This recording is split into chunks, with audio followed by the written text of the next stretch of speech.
जी hello viewers, मैं हूं कमर सीमा। और व्यूअर्स, आज मेरे साथ हैं ब्रिगेडियर अनिल गुप्ता साहब। किसी तारफ के मोहताज नहीं है। आपको पता है कि भारत के टेलीविजन पे अक्सर अपना पर्सपेक्टिव रखते रहते हैं और political and military strategic analysis करते रहते हैं। ब्रिगेडियर साहब, सर आपके वक्त का बहुत शुक्रिया। पहले तो शुक्रिया कमर साहब, आपके नाज़रीन को भी अस्सलाम वालेकुम और योम तकबीर की बहुत बहुत मुबारक हो। Thank you sir. मुझे मालूम है कि पाकिस्तान के अंदर योम तकबीर बड़ी खुशी से मनाया जाता है और हो सकता है कोविड के कारण शायद इतना जोश ना हो जो कि पहले के सालों में होता था, लेकिन फिर भी आपको योम तकबीर की मुबारकबाद है। सर बहुत मेहरबानी sir, thank you very much. और भारत ने भी, जारी बात है सर, अभी तो 2021 में बैठे हैं, मामला थोड़े डिफरेंट हैं। लेकिन अगर हम, मुझे याद है sir, if I am not wrong, I was a school going kid. मुझे अब याद नहीं है मैं कौन सी 5-6 के पता नहीं कौन सी क्लास में था, आई एम नॉट श्योर। लेकिन ये था कि वो उस वक्त जब मैंने वो, हम शाम 3-4 बजे का टाइम था, तो हमें वो, मैं जहाँ रहता था जिस शहर में, तो वहाँ पे बड़े जनाब शोर ढोल लो के लेके बाहर निकले। और वो थी भी मियाँ नवाज शरीफ जो पावर में थे, उनका असर सूख वाला शहर था गुजरांवाला। तो वहां पे जो है वो बड़े ढोल और मिठाइयाँ बांट रही हैं। और उस वक्त तो मैं बच्चा था, मुझे नहीं था अंदाजा ये क्या चीज है और ये किस तरह हो रहा है, लेकिन हम भी सारे जो थे वो मजा कर रहे थे। तो सर, जो आपसे जारी बात है, आप उस वक्त आई थिंक आप फौज में होंगे। और मैं फौज में था और आपको बता दूं कि नवाज शरीफ साहब ने इसका बड़ा क्रेडिट लिया था। हाँ, उन्होंने ढोल बाजे बजवाए थे, उन्होंने चंगाई मेडल बांटे थे और फिर उन्होंने इसका नाम रखने के लिए एक कंपटीशन किया था, नेशनल वाइड कंपटीशन, और बड़े स्ट्रॉन्ग कंपटीशन के बाद इसका नाम रखा गया था योम तकबीर। और जिन्होंने ये नाम सजेस्ट किया था उन लोगों को मेडल और इनामात दिए गए थे। तो नवाज शरीफ साहब ने कोई कसर नहीं छोड़ी थी इसका पूरा सियासी फायदा उठाने का। वो तो जारी बात है ब्रिगेडियर साहब, सियासी फायदा तो पीपल्स पार्टी भी पाकिस्तान में उठाती है, क्योंकि वो कहते हैं जी ये प्रोग्राम हमारे दौर में शुरू हुआ। जियाउल हक भी इसका फायदा उठाता है।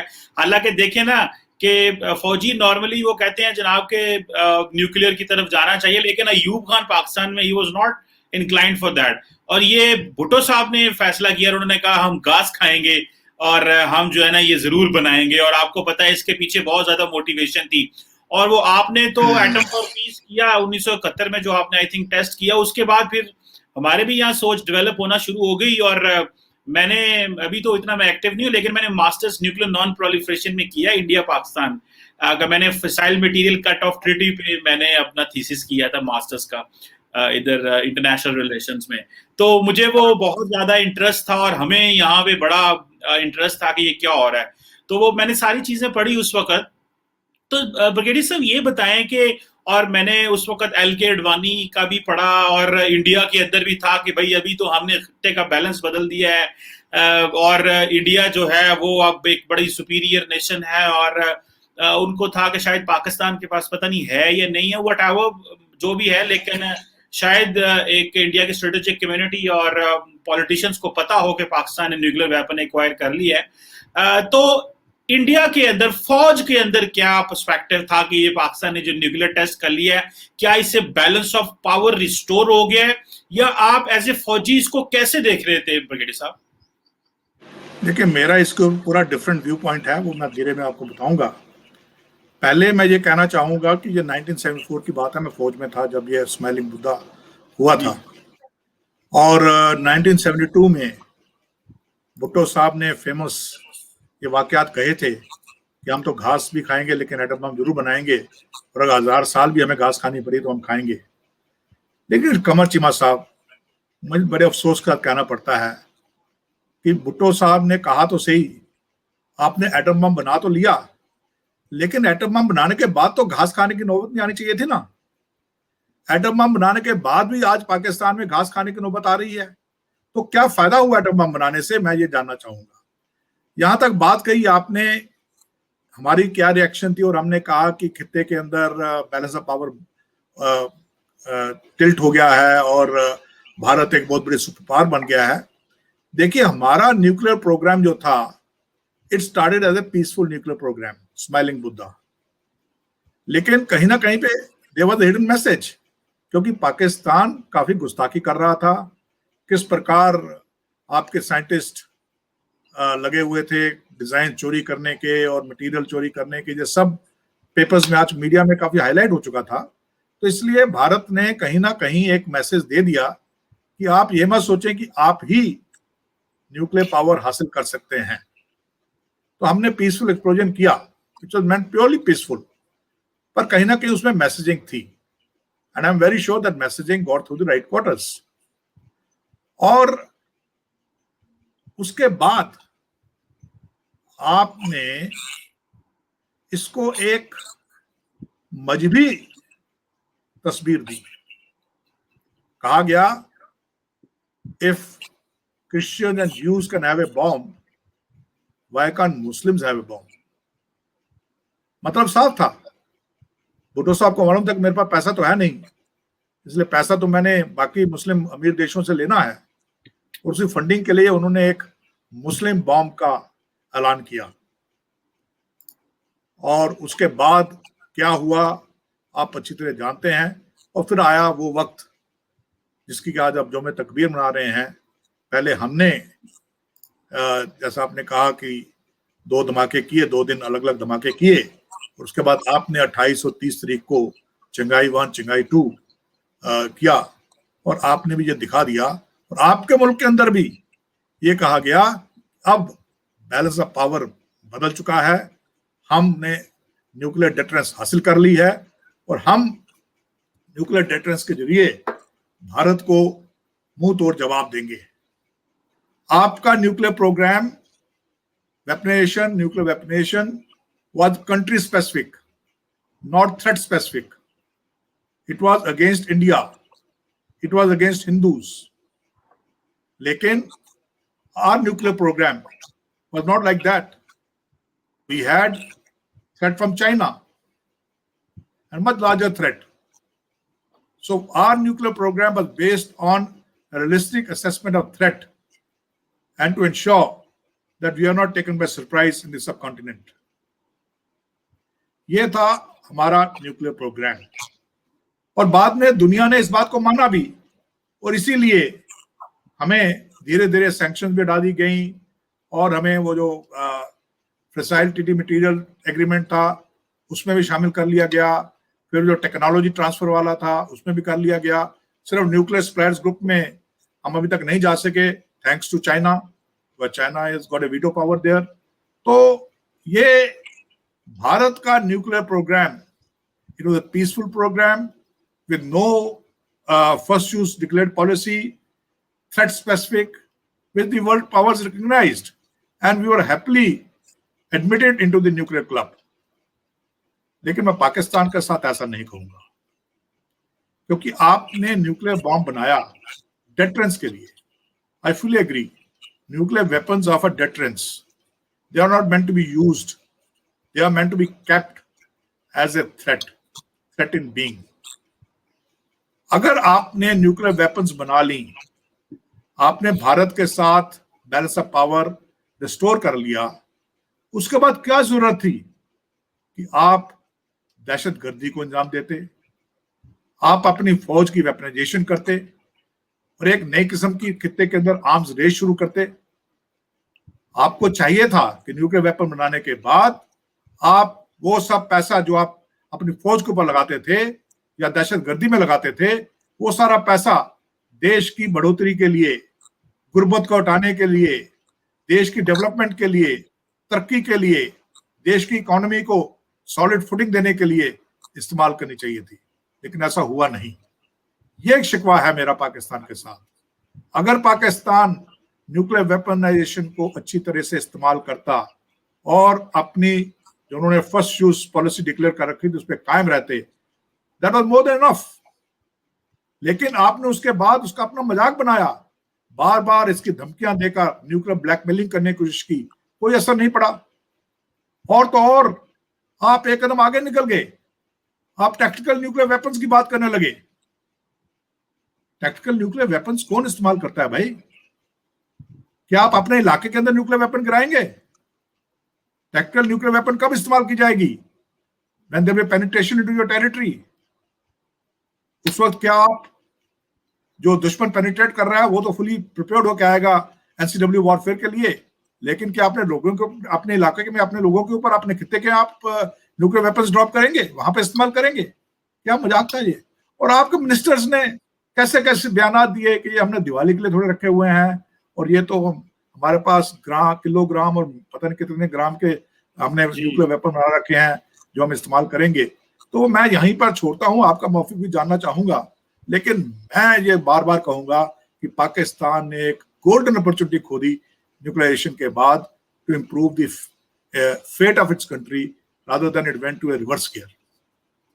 जी बिल्कुल ठीक है, थैंक यू वेरी मच। बगैर साहब ने बहुत बातें कर दी हैं, और क्योंकि इसमें से थोड़ी सी मैंने ज़्यादा तो नहीं, आप तो फौजी बंदे हैं, लेकिन जो थोड़ी बहुत मुझे समझ है मैं जवाब ज़रूर देना चाहता हूँ। देखिए आपने जो बात की ना सर कि आपने 74 में न्यूक्लियर वेपन्स की तरफ गए, स्माइलिंग बुद्धा, बेसिकली तो ये अमेरिका का प्रोग्राम था उस वक्त, एटम फॉर पीस प्रोग्राम, के जी सारी दुनिया को दो फॉर पीसफुल पर्पसेस। आपने भी जो उसके बाद कोई इंडिया के साइंटिस्ट ने भी तो जारी बात है कहीं ना कहीं कनाडा से आपने न्यूक्लियर रिएक्टर लिए, फ्रांस से लिए और बहुत जगहों से आपने भी तो बहुत सारी, सुन लीजिएगा बात, मे भी इसमें थोड़ी एक आधी फैक्चुअल गलती हो, लेकिन आपको भी तो रिएक्टर चीजें बाहर से मिली, फिर आपने अपने लोगों को इंगेज किया, हमने भी अपने लोगों को इंगेज किया। लेकिन मूविंग फॉरवर्ड जो थोड़े अहम पॉइंट है, आपने कहा जी कि आपका जो न्यूक्लियर प्रोग्राम था ना वो रियल असेसमेंट थी और दुनिया ने अप्रिशिएट किया। हमने, आपने, अगर हमारा दुश्मन चाइना होता तो हम भी चाइना के लिए बना लेते और दुनिया कहती लो जी ठीक है, चाइना तो राइजिंग पावर है, उसके लिए तो वाकई बनना जरूरी है। क्योंकि आप, हमारे दुश्मनी आपसे थी तो हमने आपके लिए बनाया, तो दैट डजंट मीन आप तो दुनिया के लिए खतरा नहीं थे, क्योंकि आपकी वो तो कैपेसिटी कैपेबिलिटी नहीं थी, तो चाइना की कैपेसिटी कैपेबिलिटी थी। That is why your nuclear program is recognised, और वो कहा जाता है। हालांकि जिन ममालिक ने 1967 तक न्यूक्लियर टेक्नोलॉजी या वेपन एक्वायर नहीं किया, उनमें से कोई भी न्यूक्लियर जो स्टेट है वो डी जीरो न्यूक्लियर स्टेट नहीं है, ये 1969 तक। ये बात, ये न्यूक्लियर सप्लाई जो एनपीटीआई न्यूक्लियर नॉन प्रोलिफरेशन ट्रीटी है, ये उस ट्रीटी में लिखा गया हुआ है। हमने भी साइन नहीं किया, आपने भी साइन नहीं किया हुआ, दोनों ही ने साइन नहीं किया हुआ। आगे आ जाएं। हाँ, आपने एक बात की कि न्यूक्लियर को मजहबी रंग दिया, ये मैं समझता हूँ गलत बात है। एटम बॉम्ब का मजहब कोई नहीं होता, लेकिन पाकिस्तान में ये सियासतदान इस तरह की चीजें कर जाती हैं। हमें पता है कि जो हमारा न्यूक्लियर प्रोग्राम है वो सिर्फ पाकिस्तान के लिए है, और ना हम किसी के कहने पे इस्तेमाल करेंगे, और सिर्फ अपनी ही मकसद और अपने नेशनल इंटरेस्ट के लिए उसको करेंगे। आपने कहा, आपने घास खाने की बात की, तो बगेड़ी साहब मुझे बताएं ना, इंडिया में कौन सी दूध की नहरें बह रही हैं? कौन सा ऐसा वहां पे 600 मिलियन लोग आज भी जो है वो नॉर्मल जिंदगी गुजार, बेसिक $2 $2.5 अ डे में जिंदगी गुजार रहे हैं? अगर देखें 135 करोड़ का मुल्क है, और बीच में अगर 100 करोड़ जो 500 मिलियन जो है वो अच्छी जिंदगी गुजार लें, और बाकी जो है वो बुरी जिंदगी गुजार रहे हों, और उनकी जिंदगी में इतनी तरक्कियां ना हो, तो क्या फायदा उसका? आप हमें कहते हैं कि आप आर्म्स रेस में चलेंगे। अभी आपने थोड़ी देर पहले कहा।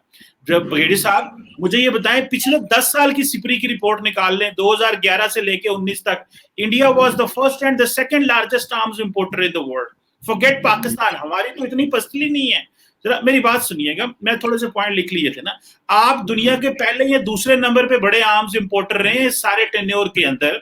तो ये बताएं, बैलेंस ऑफ पावर तो आप हमेशा खराब करते हैं। हम छोटा मुल्क हैं, हम तो अपनी प्रोटेक्शन के लिए, अपने आप को बचाने के लिए, आपके गजब से बचाने के लिए हम ये छोटी मोटी तैयारी करते रहते हैं। वरना, और हम ये चाहते हैं ब्रिगेडियर साहब कि हम नेपाल, भूटान, बांग्लादेश, श्रीलंका की तरह नहीं रहना चाहते।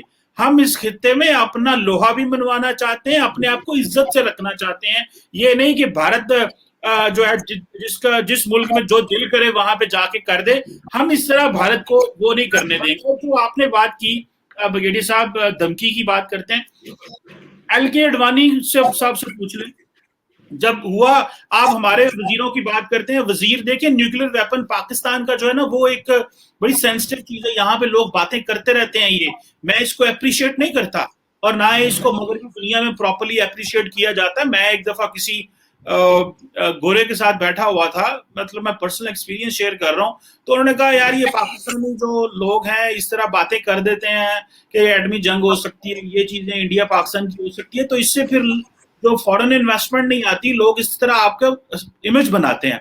तो मेरी अपनी जाती राय में इसकी गैर जरूरी स्टेटमेंट्स नहीं देनी चाहिए। इसका एक जो एनवायरनमेंट होता है खित्ते का, उसको फर्क पड़ता है, और इंडिया को पड़े ना पड़े हमारे एनवायरनमेंट को जरूर जो पड़ता है।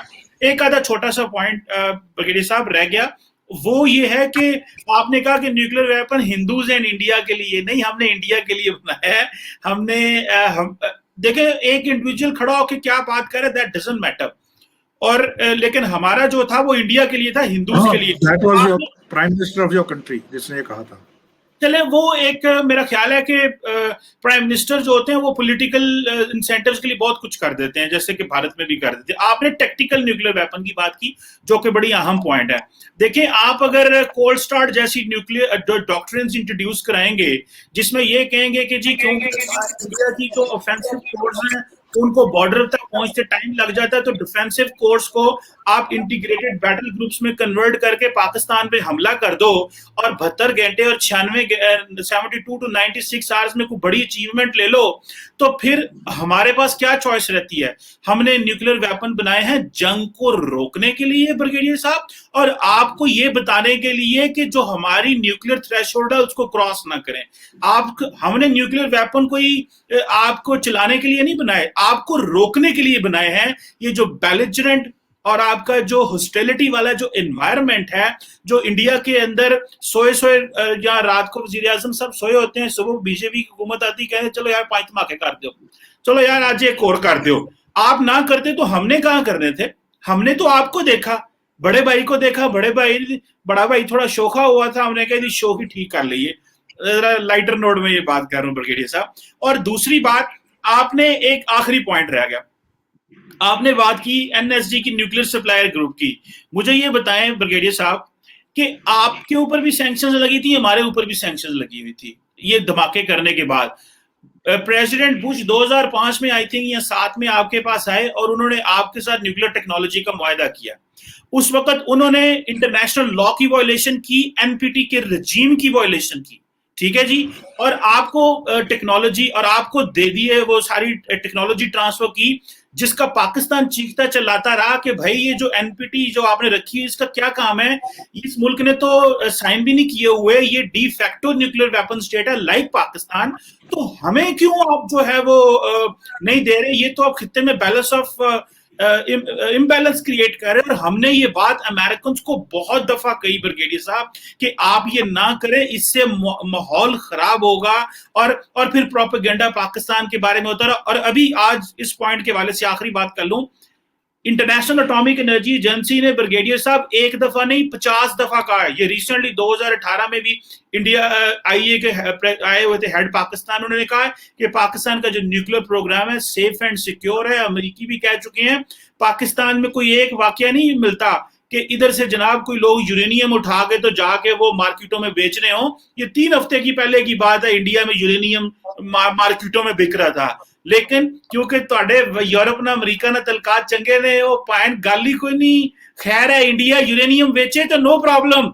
हमारा कोई इधर उधर स्लिप हो जाए ना कि पाकिस्तान इज टेररिस्ट कंट्री, देखिए न्यूक्लियर उधर चले गया, uranium high and rich uranium जिसकी मालियत 21 करोड़ रुपए से ज्यादा है आपकी मार्केटों में बिक रहा है। ये तो एक चीज है जो ब्रिगेडियर साहब सामने आ गई है, पता नहीं किन्ने को विक गया हूं तक सांते हो पता ही कोई नहीं, और आईए और अमरीका खामोश, मुंह के उत्ते उंगली रखी है उन्होंने। So this is my humble suggestion, हम आपको रोकने के लिए ये न्यूक्लियर वेपन बनाया और टैक्टिकल भी बनाया, वरना हमारा दिल नहीं करता। लेकिन जो हमारा टैक्टिकल है उसकी जो नसर मिसाइल है हमारा, उसकी रेंज ज्यादा नहीं है, 60-70 किलोमीटर है, वो इंडिया पहुंच जाता है साढ़े बॉर्डर तो। सो डोंट वरी, उसकी वो पता है डिस्ट्रक्शन कैपेबिलिटी भी कम है, तो छोटा है वो। तो आपको रोकना हमारा मकसद है कि सिर्फ भारत रुक जाए, बाकी अब अगर सब जो मर्जी बोले आप। देखो, हम ना नसर से डरते हैं ना नसर के बाप से डरते हैं, ये आपको मैं बता दूं। और नसर का जवाब हमारे पास असर है, और हमारा असर इतना ज्यादा होगा कि पाकिस्तान का नामो निशान बढ़ जाएगा। ये मैं आपको बता देता हूँ, अगर आप न्यूक्लियर आर्म्स रेस के बारे में बात करेंगे, इससे आप take it seriously and not lightly what I am saying. यहाँ तक बात है न्यूक्लियर प्रोग्राम की, हमारा इंडिजिनियस न्यूक्लियर प्रोग्राम है, आपका चुराया हुआ और बोरोड न्यूक्लियर प्रोग्राम है। हमने रिएक्टर खरीदे, शरेआम खरीदे, ओपन मार्केट में खरीदे, पैसा दिया, हमने डिजाइन चोरी नहीं किए, हमने सब कुछ इन हाउस बनाया है। Today we are the leading missile power in the world. हर चीज हमारी इंडिजिनियसली बन रही है। We have the best missile programme in the world. आपने बोला कि आप इंपोर्टर हैं वेपन्स के, yes we are. We face threat from enemy which is a threat to the entire world, and we will face that enemy and we will prepare against two front war. So we are buying weapons, but we have also declared Atmanirbharta, and you know under Atmanirbharta what we are going to do, वो आप अच्छी तरह जानते हैं। यहाँ तक बात है आपकी ये कहने की कि हमारा बॉम्ब इंडिया स्पेसिफिक है, कि इंडिया ही आपका एनिमी है, उसमें तो कोई there is no ambiguity. But आपने बहुत कोशिश की हमें न्यूक्लियर ब्लैकमेल करने की, आपने बहुत कोशिश की हमें डराने धमकाने की, लेकिन कारगिल भी हुआ, बालाकोट भी हुआ, सर्जिकल स्ट्राइक्स भी हुए। Your nuclear bluff was called openly and blindly, the entire world saw it, and today I can tell you that you talk of tactical nuclear weapons, आप कहां रखेंगे tactical nuclear weapon? In the field? Are they safe in the field? They are not. Secondly, आपने जो बात की uranium बेचने की, मुझे इसके बारे में मालूम नहीं है, मैं स्टडी करके I will get 1-to-1 with you on WhatsApp. I have not studied about it, neither have heard about it, but if it has happened, I will have to see what you have said is correct or not. But anyway, I will answer that question of yours. अब बात रही tactical nuclear weapons की, आपने बात की हमारी cold start doctrine की and all that. भाई साहब, आप, मैं यही कहता हूं कि आप इस्तेमाल कहां करेंगे इनको? If you go inside, you think you will send that Nasr missile inside India? And you fire Nasr missile inside India, you think India will keep quiet? A country which has tried? You don't have a tried. We have a tried. Do you think we'll spare you? Such nuclear blackmail will never work with us. देखिए, nuclear weapons is not the answer. Tactical nuclear weapons.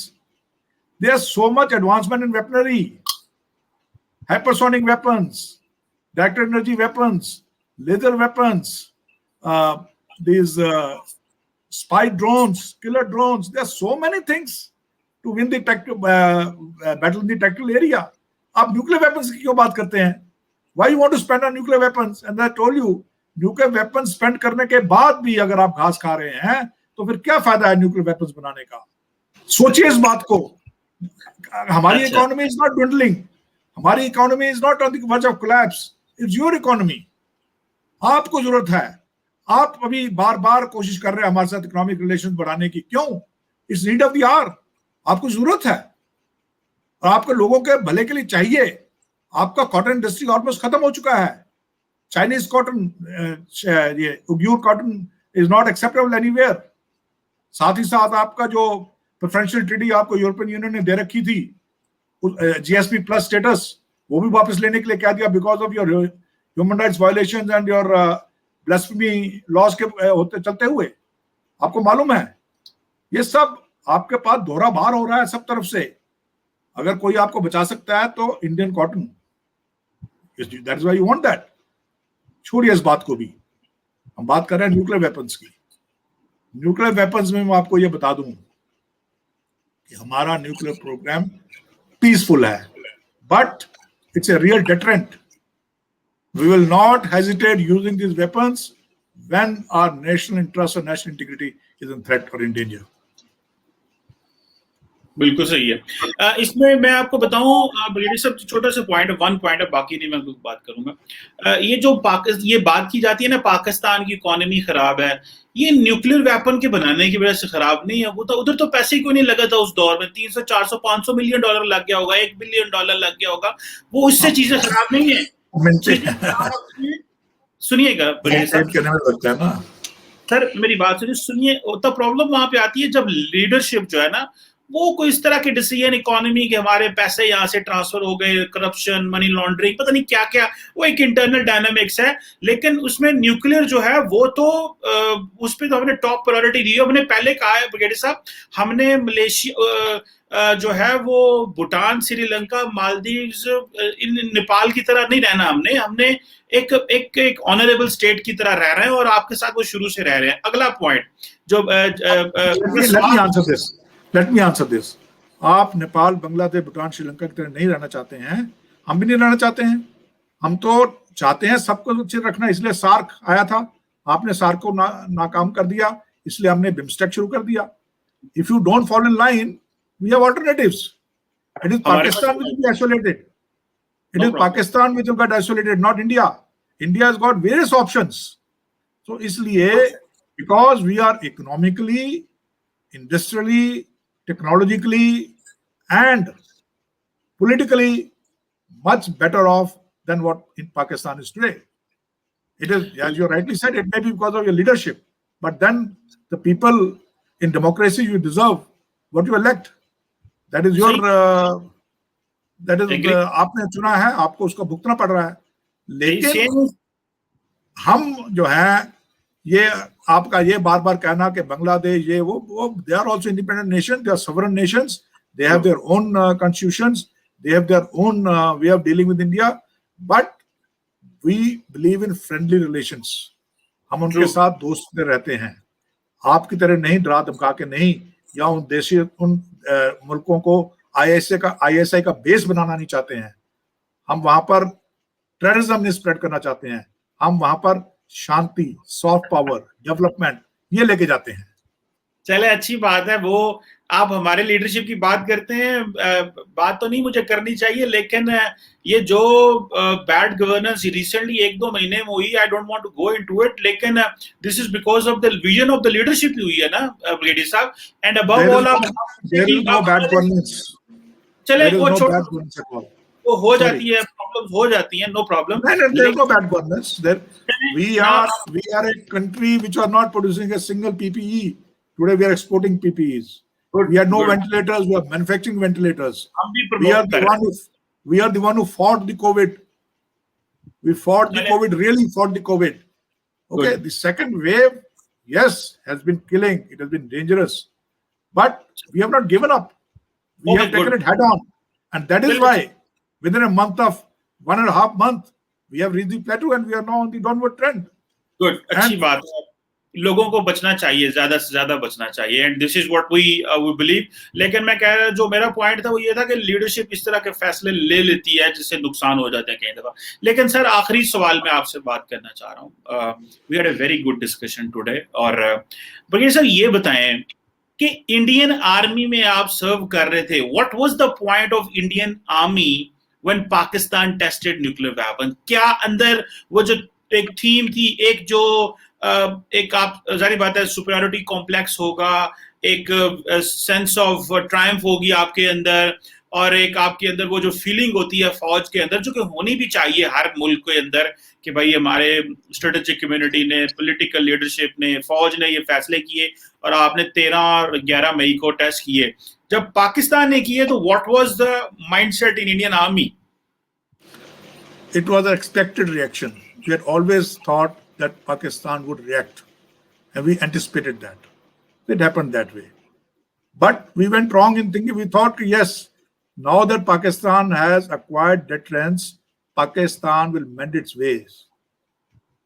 Pakistan will now start concentrating on development of the nation. But instead, Pakistan continued to spend on its army. Pakistan continued to invest in terrorism, forcing India to also reply appropriately. You know, we also had that 1-year standoff where both the forces were deployed, or Prakram, what we call, I don't know what you call. It was all because of the insistence of Pakistan to carry on with terrorism and use terrorism as an instrument of state policy to bring India to knees. But it failed badly. It failed badly. Had Pakistan not resorted to all that, I think by today, India and Pakistan both would have been leading powers in the world, and India and Pakistan would have enjoyed very good status among the international community. बिल्कुल सही है। तो बगीर साहब, एक छोटा सा मेरे ज़हन में एक और सवाल आ रहा है, लास्ट क्वेश्चन उसको मैं करता हूँ, कि आप समझते हैं कि जब पाकिस्तान ने न्यूक्लियर वेपन टेस्ट कर लिए तो it restored balance of power in the region? There's no question. Power is not by merely weapons. As I told you, nuclear weapons are deterrents. Look at size of India. look at size, the physical size of India, look at population of India, look at economy of India. How can there be match between the two? How can there be parity? How can there be balance? It can never be. That is the fallacy which Pakistan lives in, and that is the fallacy and the root cause of all the problems in the subcontinent. The day Pakistan realizes that, it will be better.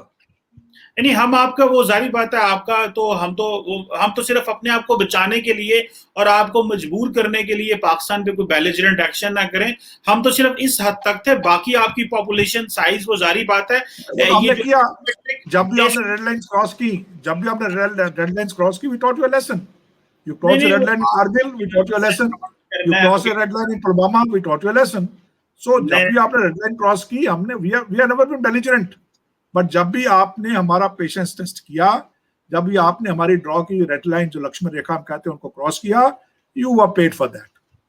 नहीं, आपने वो brigadier साहब क्या lesson देना था वो तो शुक्र करें हमने आपका जो है पायलट वापस कर दिया। आपने सियासी मिलिट्री स्ट्राइक अगर वो पायलट वापस नहीं करते तो आपके जो स्टेटमेंट दी गई थी, आपके पार्लियामेंट में ही स्टेटमेंट दी थी, आपके पार्लियामेंट में कि आपके प्राइम मिनिस्टर का उस वक्त क्या हाल था, उसकी पैंट कैसी हो रही थी, ये तो आपके पार्लियामेंट में बयान हुआ है।